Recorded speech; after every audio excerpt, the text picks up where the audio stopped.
Hello, and welcome to The Wonders I've Seen, where there's no such thing as weird or normal, there's just different. I'm your host, Tanagra, and today we'll be discussing the fantabulous, spectacular, supercalifragilisticexpialidocious, magical melanated musical, Netflix's all-ages Christmas insta-classic, Jingle Jangle. So, grab your liquid nourishment, sit back, and enjoy the wonders. I have never desired your good opinion. People fear what they do not understand. I have a headache, a badge, and a gun. Power is yours. Behave. I was just trying to start a conversation. And share the wonders I've seen. My liquid nourishment for the day is tea Earl Grey hot with a touch of vanilla and gingerbread Oreos. Judging by that, yes, you do know what time of year it is. It is Christmas, or the holidays if you prefer. Whichever, it's getting cold and we need warm things and a lot of bread. So let's get into it.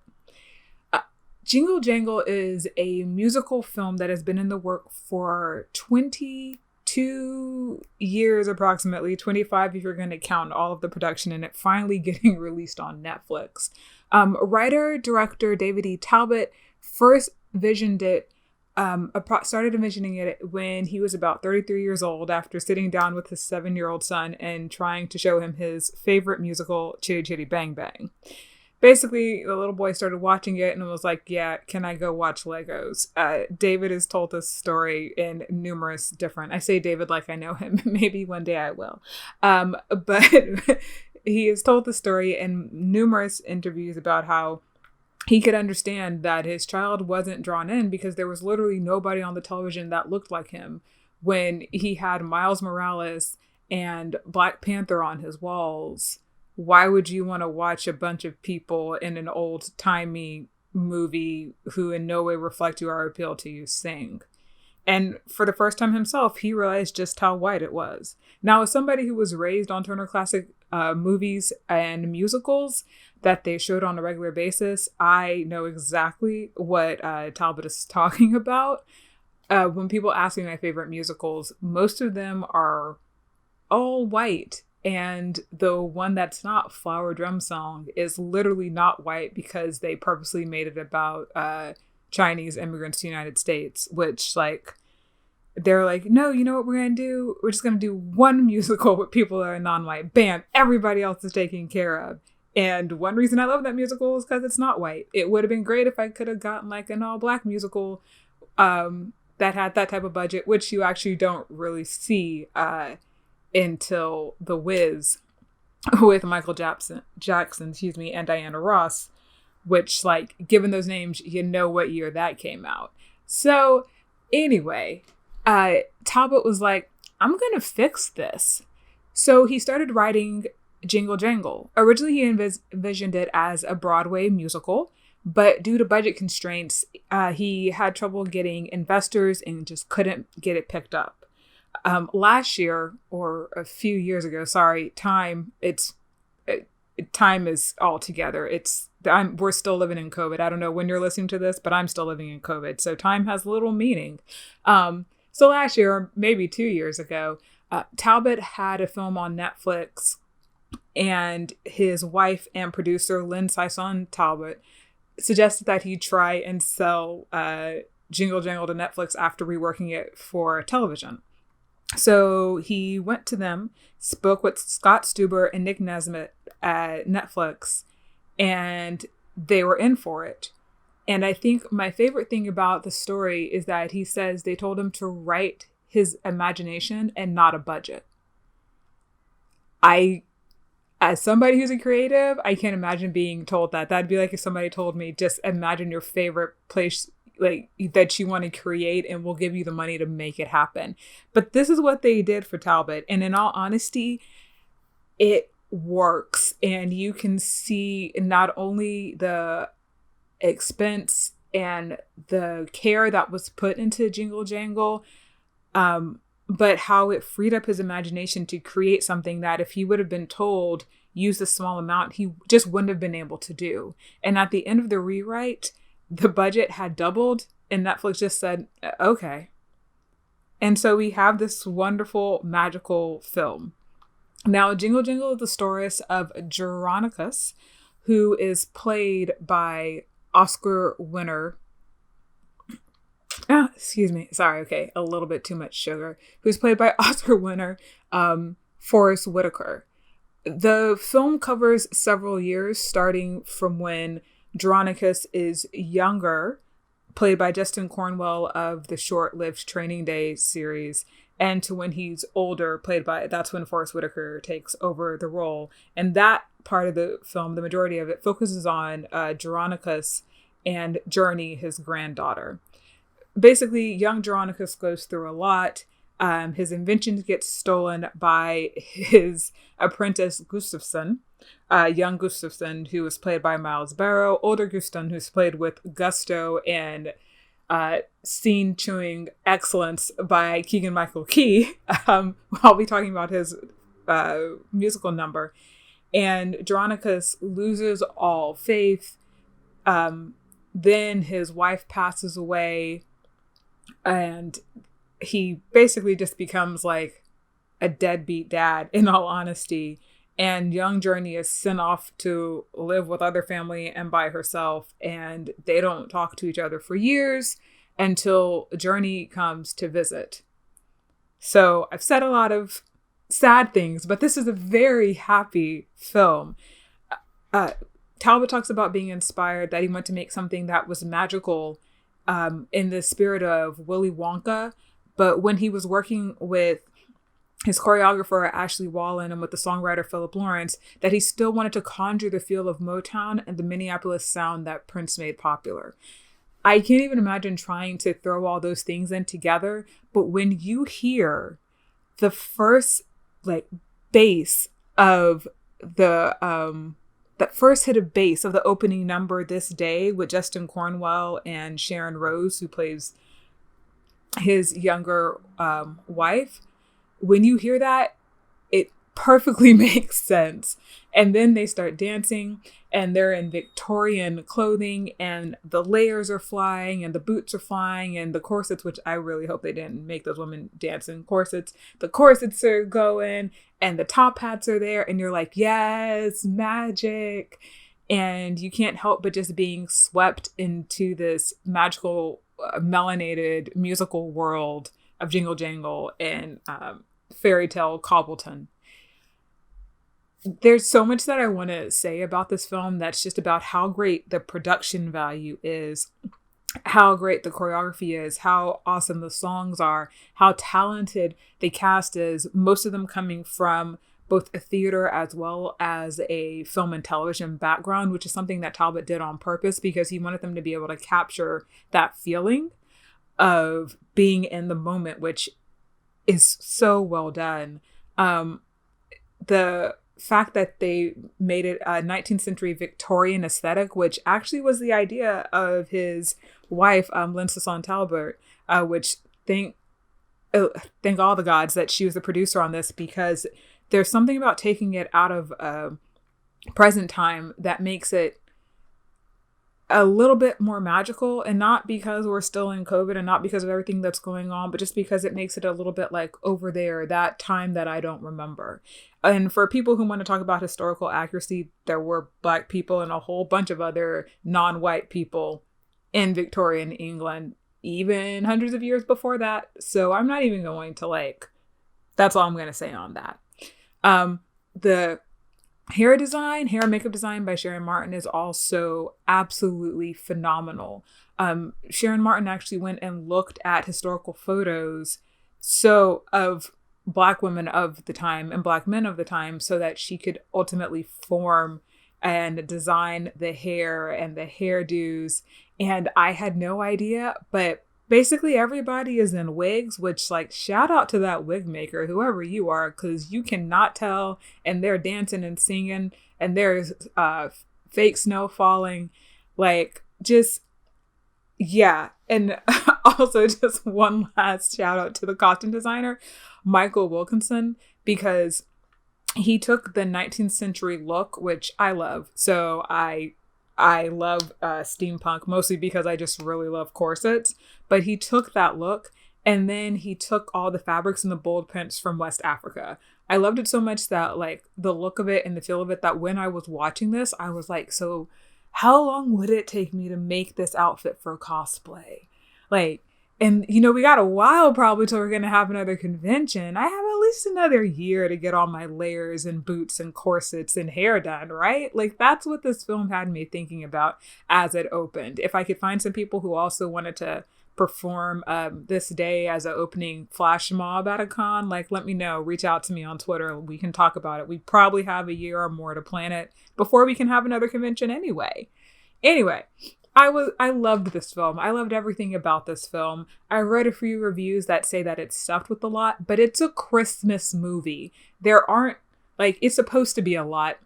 It's supposed to be visually a lot. It's supposed to be emotionally a lot. The music is supposed to be a lot. There should be soaring numbers. There should be heartbreak, which there are. Oh my gosh. Who knew Forrest Whitaker could sing? He's like, oh, I got an Oscar because I'm such a talented actor. BT Dubs. I also trained in singing and have a lovely voice. Like, what? Like, I was expecting everybody else, right? Like, no big surprise that like Anna Kanani Rose, who plays the older version of Jessica, his daughter, like, could sing. She's a Tony Award winning actress, which most of you probably first encountered her in Dreamgirls, and then again as Tiana in The Princess and the Frog. So like, yeah, no big surprise. But Forrest Whitaker, I had no idea. Even Keegan-Michael Key, who knew? Like, I didn't know that he could pull that off. I didn't know that he could carry a stage. Like, yeah, I've seen him like do stand up, and you know, I love his shows, watch his films, enjoy his interviews. But that doesn't mean that you can like keep up with professional triple threats. And I didn't know that he was one himself. Well, okay, I'm not sure about the dancing, but definitely the singing and the acting. And it was magical. His number, Magic Man G, with that excellent touch of the James Brown moment at the end where he goes down on his knees and then is covered with, I believe it's a green velvet floor-length cape with fur on it. Then he stands up and throws it off. Like, I burst out laughing. It was just like a subtle nod to Black American music culture, but it was done so well. And yeah, I just loved it. I could bubble about this film for forever. But I do want to talk also about the fact that even though I'm talking about all of this talent and all of this, in all honesty, Black talent, one thing that I feel is really important is that people go into this realizing that it's a Christmas film, right? Like, as somebody who is older, as somebody who grew up watching the same films that Talbot did, I am very used to talking about my favorite films, and they don't include anybody who's Black, or none of the leads are Black. And not because I don't want to see Black faces on the screen, but because it wasn't really an option. My standard Christmas film is Meet Me in St. Louis starring Judy Garland. And since last year, I have added Die Hard to that list because I watched it for the first time. Yeah, I know you're going to judge me. And I loved it. Two great films. But like, not a Black person in sight. Maybe in Die Hard, they're one of the cokeheads at the company. Like, which, I mean, everybody's a cokehead mostly in that film outside of our hero. But you know what I mean? Like, they're not there. When I think of The Christmas Story with Ralphie, I don't recall seeing a Black face in that. National Lampoon's Christmas, love that film. Think it's ridiculous. Not a Black face in that. Like, I could keep doing this about all of our Christmas classics, our general holiday classics, especially in the US. Maybe it's different in other countries, but you don't see melanin of any shade, much less Black. And I think that something that's really important is that Talbot made sure all the lead actors were not only Black, but they were also like all different like ranges of colors of Black. And then like when they're doing big dance numbers or they're in the town, it's actually a diverse cast, right? Like, yes, our leads are Black, but like every the background dancers, the lead dancers, they're all diverse. They're everybody from everywhere. And I think it's important to remember that like this is a new thing. As much as I love it, this is a new thing. And I say it's important to remember that, to like it means so much more to people who are not white. I wouldn't even say just to Black Americans, although it does mean the most to us, but just to people who are not white, that like, oh, hey, maybe there's a chance for stories to be told that are just about Christmas and people happen to be Black, and it doesn't have to be about like insert the struggle of any underrepresented minority group. It can just be happiness. I read an article that talks about injecting Christmas with Black girl magic. And yes, in every way, yes, that is what this film does. You get Black girl magic with Little Journey, played by Madeline Mills. You get Black boy happiness and magic, played by Kieran L. Dyer. He plays Edison, our little, I guess, nerd with his glasses, ridiculously cute. And then you just have this fantastic cast of older adults and people who like already have a name in the industry. I would be remiss if I didn't mention Felicia Rashad as grandmother Journey, who like, oh, that might be a spoiler, but I also think it's fairly obvious. But it's one of those like magical Christmas moments where you're like, oh, Granny, she grew up from being a magical, child to a magical adult, and she's passing the story down to her children. And I love the fact that it opens with her and it ends with her, and this idea of something that you can watch with your family, but also that you can, you'll watch with your kids and your kids could watch with their kids. I hear people talking about films like that all the time. And I would like to think that Jingle Jangle is now going to become one of those. I was really excited to read that Talbot is planning a bunch of spinoffs. And I believe that. I would really love a spinoff that was more of the young Geronicus, because like that Justin Cornwell was, I did not know that he was from Broadway, or rather I guess from the stage, not particularly Broadway, but I'd really love more of him and of Joanna Jangle, his wife, more of their story. I'd love to know, like, what was Jessica, Anna Kanani Rose's character, doing while she was away from her father? Like, what happened there? Miss Johnson, played by Lisa Davina Phillip, who like, okay, so I don't care for the woman like chasing after him. She chases after Forrest Whitaker's character, Geronicus, when they're older and they're both, widowed. But she was absolutely wonderful to watch on screen. I'd love to hear more about her and her life, or maybe her new life with Geronicus. Like, there's so much that Talbot could do with this world, and I want it all. There's even transitions between scenes where the characters are animated. I believe it's stop motion. Correct me if I'm wrong. Let me know. And he's talking about doing more with that, a book or a series. And I'm like, yes, give it to me. Like, it could be Christmas. It could be a spring musical next time. I don't care. I want more of this world. I want more of Cobbleton. I want more Netflix taking these songs and like totally going the Disney route with doing a pop version cover of This Day, which had Usher and Kiana Lede in it. I want them doing more lyrical videos so we can all learn the songs and sing them during the holiday. Like, I want more. So yes, give it to me and I will give my money. I will support. Talbot talked about his next project also being a big romance, which like, I love romance. I love romance. I don't care if it's a Christmas romance or not. I love it. Like, there's so much positivity and there's so much potential coming out of this one film because Netflix was like, yeah, we can do this. We have the money. We can make this magic happen. And Talbot took that and ran with that and made something that will be around for generations, something that shows that like it doesn't just have to be, Black kids sitting there and trying to identify with these white people on screen and these quote unquote American, which usually by default means white archetypes, but that can go the other way. The American experience is not just white. The American experience is multidimensional, multicultural, and we can all connect simply over the emotions of what family is, of what Christmas is, of what magic is. And I hope Jingle Jangle has set a new standard.